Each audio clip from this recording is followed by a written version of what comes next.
It's now been nearly 6 months since the start of the Iran war, and Americans are still facing pain at the pump. Everyone is feeling the impact of these gas prices. I'm Kristen Eskow. On this week's Capitol Conversations, we sit down with Republican Congressman Riley Moore of West Virginia, a member of the House Appropriations Committee. We discuss the cost of the war as the national debt approaches $40 trillion. We're always concerned with the price of about anything on the Appropriations Committee. Plus, the future of government funding with weeks to go before the deadline to avert another shutdown. We're ironing out those differences right now. His career in public service follows in the footsteps of some of his relatives, but he says it wasn't his original plan. That's where we begin on this week's Capitol Conversations.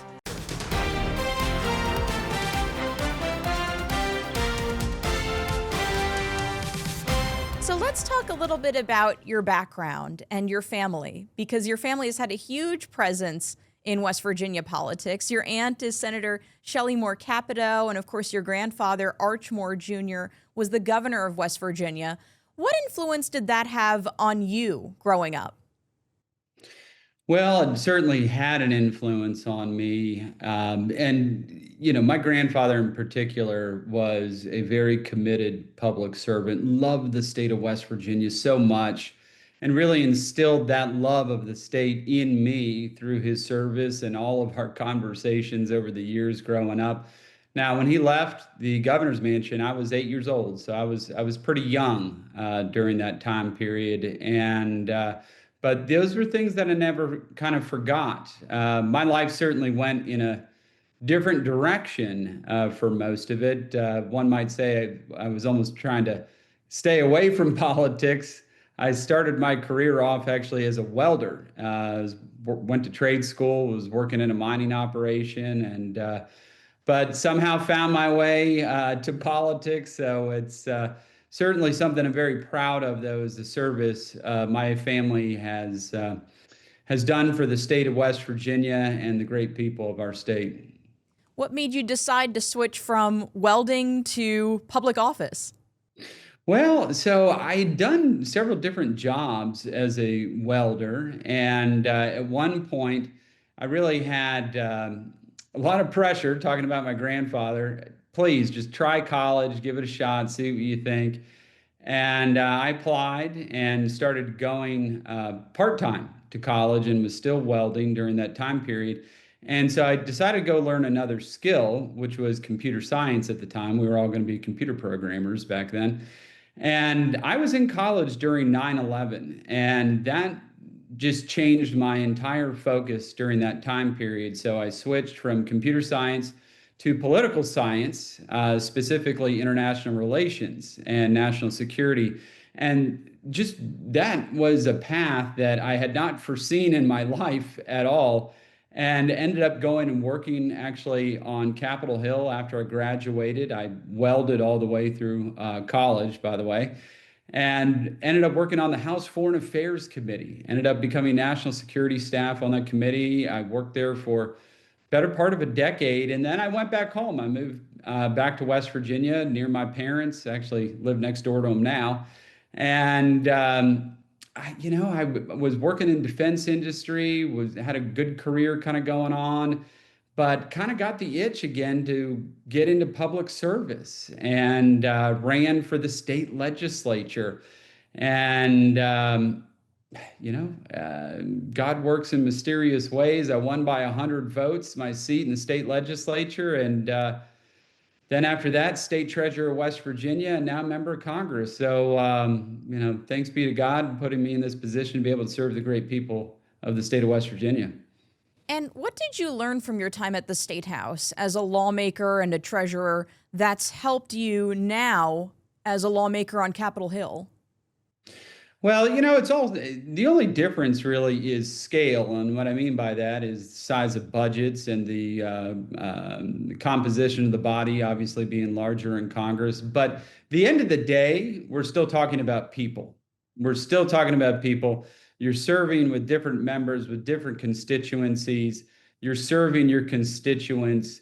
And so I learned a lot in the state legislature. I learned a lot as state treasurer of West Virginia, how to best serve my constituents and the peoples of the state of West Virginia. The state legislature is great, though. It really is.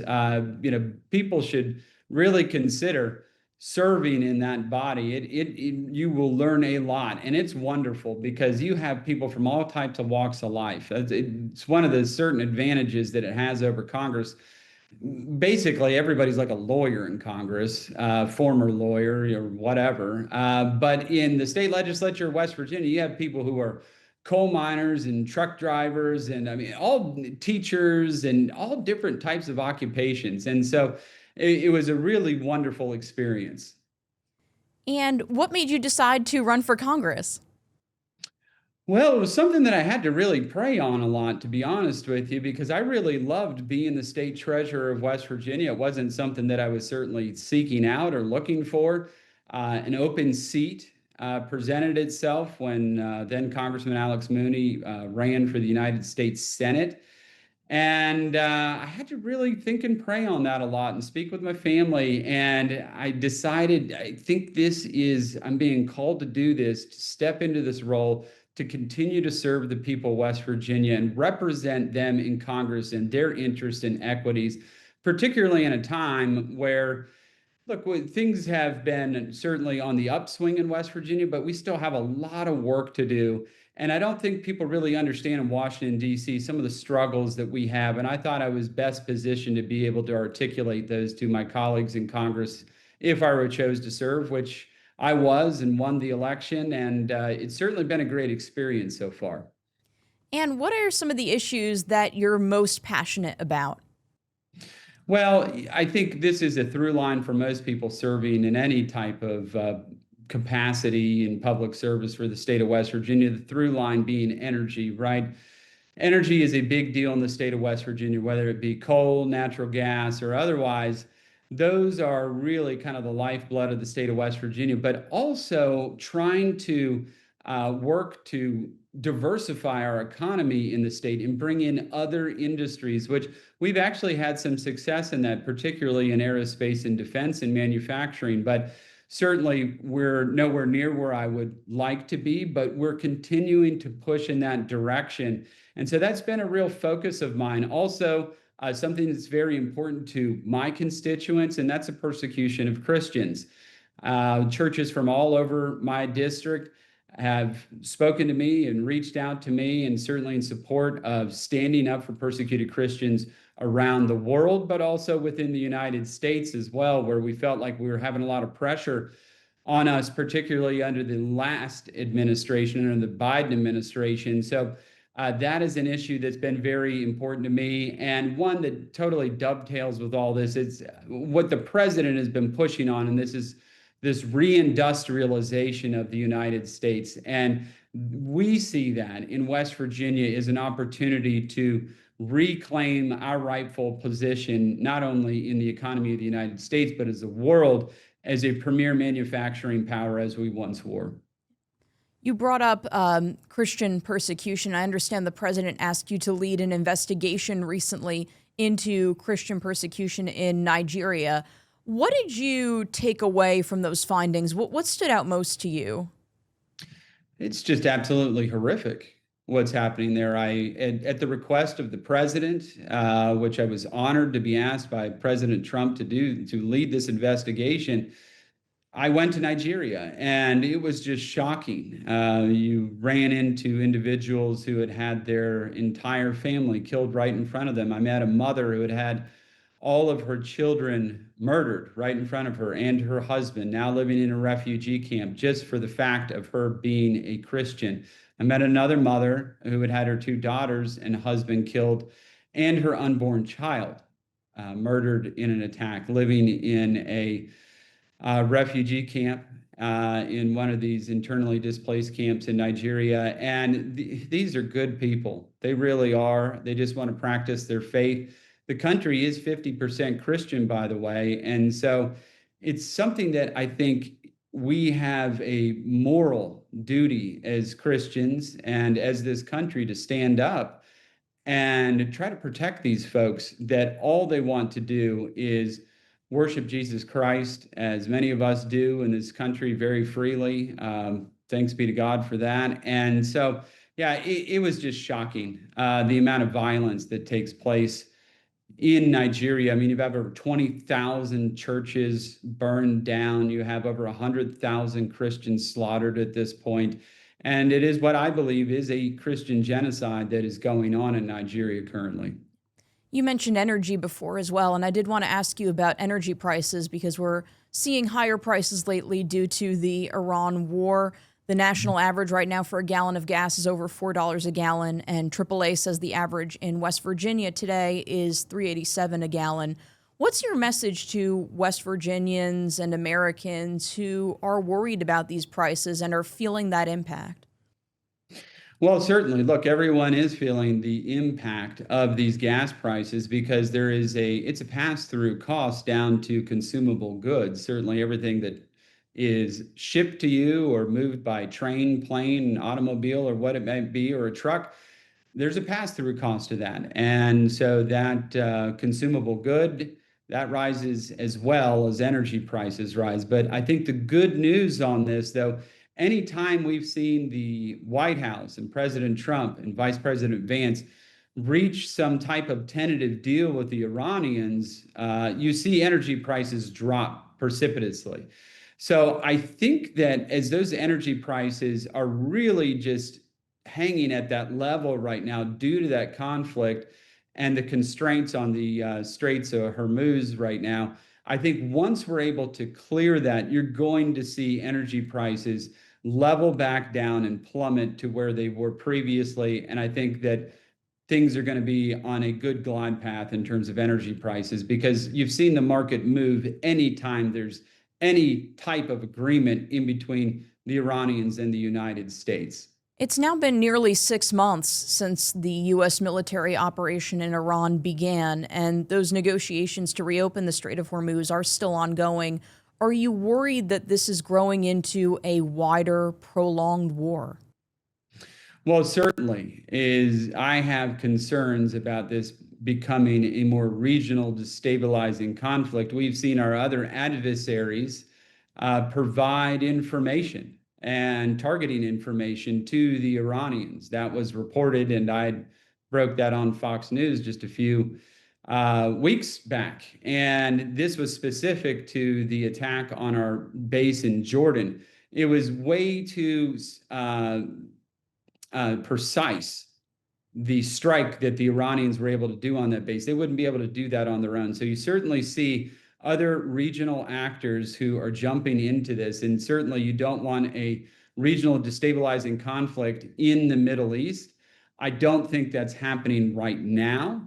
But we certainly need to keep the pressure on the Iranians. And I think the president is right to escalate so we can de-escalate. And that is kind of the position that the president is right now. And let's not forget, I mean, what we were faced with was a potential nuclear armed Iran, which would have not only been a threat to the United States, but also our allies around the world. So the president was in a very difficult position where they were only 10 days out from breakout capability in terms of being able to deploy a nuclear weapon.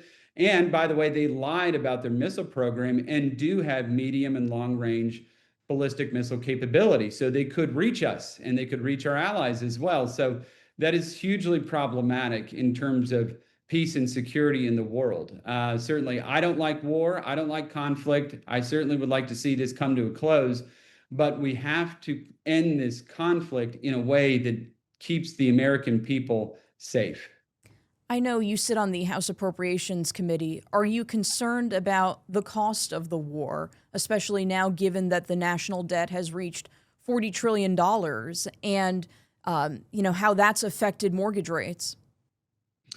Yeah, certainly. Look, we're always concerned with the price of about anything on the Appropriations Committee, and most of this has been met with some type of other cut and offset when we're plussing up defense spending or otherwise. And we have actually cut now 3 years in a row the discretionary budget of the United States through the appropriations process. And we're going to see some more cuts through these bills that we have actually gotten all of them out of committee right now. and several of them across the floor. So I do feel confident that we're going to get these bills over the finish line. And yes, look, defense spending is going up in this bill. It is because we have a certainly a capability and readiness issue that needs to be addressed within the United States military, not even as it relates to Iran, but also other adversaries in the globe, specifically China, if we're going to be able to project power that is going to keep this country safe. I wanted to ask you about what's going on with the USS Abraham Lincoln, because it's been deployed since November and it was routed to the Middle East. We've learned that the USS George Washington is on its way to relieve the USS Abraham Lincoln. But there were reports of at least one sailor jumping overboard from the Lincoln and reports of others attempting to do so. Defense Secretary Pete Hegseth described the conditions as completely misrepresented, in his words, in a Newsmax interview. But there are Democrats who are demanding answers on this. Are you concerned at all about the conditions on the ship? Well, look, I'm always concerned about our men and women in uniform, and we certainly thank them for their service to this country. That is no easy task to be at sea for that period of time, but we are certainly in a conflict right now.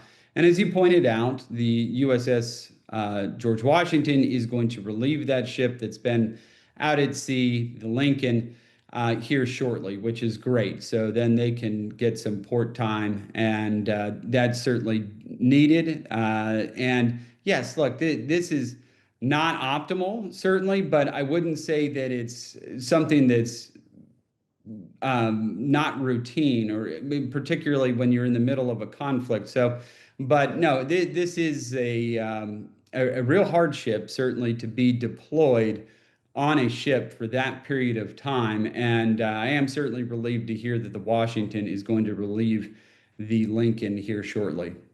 And do you have any concerns about military preparedness given how long the Lincoln has been deployed?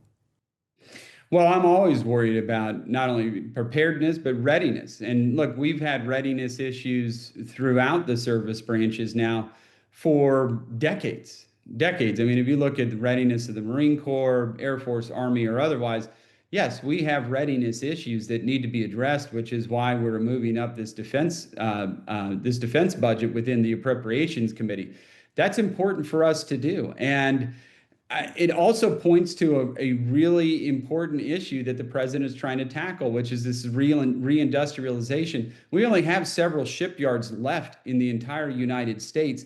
But under President Trump and this Congress, we are recapitalizing shipyards so we can build more ships, so we can build them faster, so we don't have to have people and our sailors out on such long deployments, so we can have more capability, we can be more ready for any type of conflict that might arise in the future. And I know we were talking about defense spending, and I know that that's part of the third reconciliation bill that Republicans are trying to pass. The bill also includes farm aid and funding for states to enforce voter ID requirements as outlined in the Save America Act. I know you mentioned before working with colleagues to try to get some of those pay-fors, basically to offset this spending, passed as well. How confident are you that this will indeed get over the finish line and get to the president's desk? Well, I can tell you I'm highly confident that Reconciliation 3.0 will pass the House of Representatives. I am hopeful that the Senate will take this bill up in its totality, because we have to pass the Save America Act. We have to pass it. This piece of legislation is not controversial unless you're an elected Democrat. That's the only people that is controversial for. The American people see this as a necessary item to protect our elections and the integrity of our elections and our democracy in this country. So for me, I'm certainly hopeful that they're going to pass it. Now, they're going to have to go down to that Senate floor and pull that Save America Act out if that's what they think that they want to do. But I certainly would tell you that is a terrible, terrible idea. And they need to just pass it as is. And let's just get down the road so we can get our defense supplemental done. The money for agriculture, which they went through a big freeze here, which was a big problem, and pass the Save America Act now. Do you think the Senate should kill the filibuster to pass the Save America Act? If you asked me that at the beginning of the Congress, I would have said, yeah, absolutely, because guess what? The Democrats are going to kill the filibuster anyway whenever they get back into power. But now we're like at the end of a Congress. We're at the end of it now. Sure, yeah, they could, or just pass the reconciliation bill and then we can just move on. Let's also talk about government funding, because I know obviously this is front and center for you on the Appropriations Committee. And we've seen now the House and Senate pass separate continuing resolutions, separate short-term funding bills. Do you think that the two sides will be able to come together in time to avoid a shutdown? I do. I think we are going to come to an agreement on this CR at the end of the day. And those are temporary, and that's just going to get us into the first couple weeks of December. We'll be back before then, and we're going to keep moving our bills, by the way, in the House when we come back August 31st through the rest of September. We're going to keep moving our appropriations bills off of the House floor and over to the Senate. So we're going to actually be in a really good position. There's a couple sticking points in the Senate CR versus the House CR that we are working out. We've been discussing, by the way, over this August recess. We've continued to work on that. So that is something that we're ironing out those differences right now, but I do feel confident that we're going to get the CR done in a timely manner. We're not going to have a gun to our head like we have in previous Congresses. I also wanted to ask you about an issue that you've been passionate about, the H-1B and OPT programs. You recently called them, quote, a scam. And you said that each foreign worker granted a visa is, quote, stealing opportunity from an American. And you have called for these programs to be terminated. What do you say, though, to companies who use these programs to recruit workers with skills that they may have trouble finding in the U.S.? I don't believe that for a minute, that they have trouble finding people with skills in the U.S. to fill those jobs. This isn't about skills. This is about money. It's about cheap labor. That's what they're looking for, because if you look at every H-1B visa that's put out there, it's paying lower than what the market value of an American who's graduated with the exact same degree. I mean, we're the only people on the face of the planet, our labor force, that has to compete with labor from all over the world inside their own borders. The United States is not an economic free trade zone. We are a sovereign nation, and citizens have rights and privileges by being citizens of this country. And so, look, all of those H-1B visas, you can say, whether it's in the tech sector or otherwise, we have millions of people graduating from college every year who are qualified to do those kinds of jobs. So no, I don't buy that at all. Let's also talk about the midterms, because we're now less than 3 months away from the midterm elections. What do you think it will take for Republicans to hold the House majority?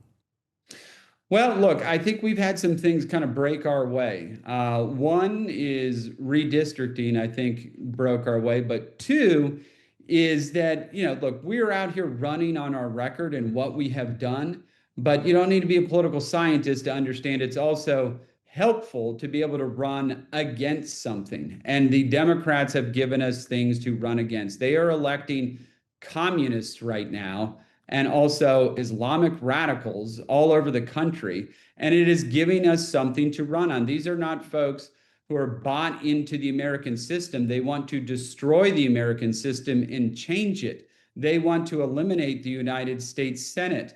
They want to have a direct democracy. They want to get rid of the three branches of government and the checks and balances that were set out by our founders. This is a totally different type of Democrat Party than we were talking about 20 years ago.